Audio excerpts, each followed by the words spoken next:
भूतादि संसेवित चरणं भूतभौतिका प्रपञ्चवरणं वीतरागिणं विनतयोगिनं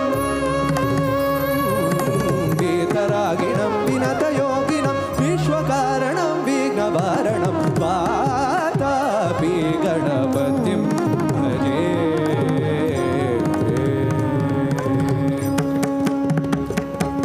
पुरा कुम्भसम्भव मुनिवर प्रपूजितं त्रिकोणमध्यगतं मुरारी प्रमुखाद्युपासितं मूलाधार क्षेत्रस्थितं वरादिचत्वारि वागात्मकं प्रणवस्वरूप वक्रतुण्डं निरन्तरं निटिलचन्द्रकण्ठं निजवामकरविधृतेक्षुदण्डं कराम्बुजपार्श्वबीजापुरं